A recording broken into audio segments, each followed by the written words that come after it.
Papagupit nga pala ako dito kay Florana. Dito sa may harap ng elementary ng Makapling. Welcome to my channel, Sardon Vlog TV.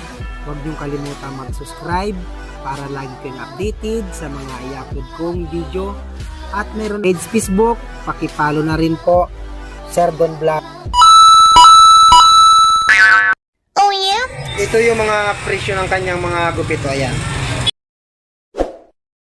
Dito lang tumatagpuan sa harap ng eskwelahan ng Makapling. Ayan yung barbero. Ayan si Alvin Florana. Yan ang mga galing manggupit dito. Dito lang sa may harap ng elementary ng mga Makapling. Yan yung mga price na mga kanya. Siyempre, dito talaga yung tagagupit ko.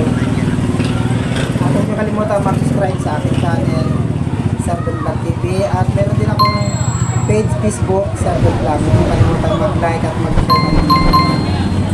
Siya si Alvin Florana. Sa mga gusto pong magpagupit dito kay Kuya, 100 po. At yung color hair, may 280 sila. Ayan. Madami si Kuya alam magupit dito. May whole body massage, 450. Half body massage, 250. Ayan.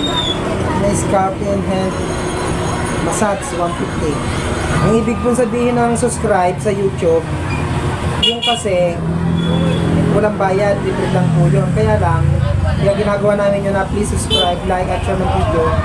Ang ibig sabihin, no, nag-subscribe kayo o nakasubscribe, kada upload ko ng video, magno-notify yun sa inyo lahat. At ganun din sa sa page Facebook, pag nakapalo kayo, kung ilang milyon man kayong nanonood, lalabas yung lahat.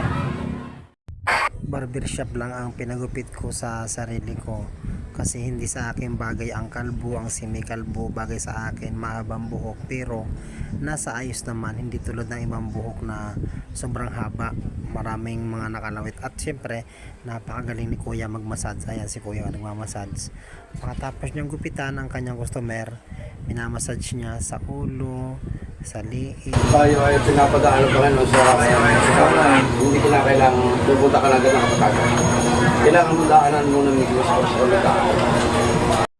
At nakita ko na rin ang girlfriend ni Kuya. Maganda. Hindi nga ako makapaniwala parang artistahin At si Kuya pati habang ginugupitan ako kanina at minamassage ngayon, ang galing magkwento. Talagang para siya yung taong pala kwento na hindi ka mabuboring habang ginugupitan ka. Talagang makikita mo yung kasayahan niya sa pagkwento. Talaga naman. At sa mga gustong magpamassage sa kanya, marunong pala siya sa massage at marami siyang alam sa parte ng katawan ng tao sa pagmassage. Kaya sabi niya sa akin, sa mga gustong magpamassage, pwede daw siya. Ayan si Kuya. Okay na.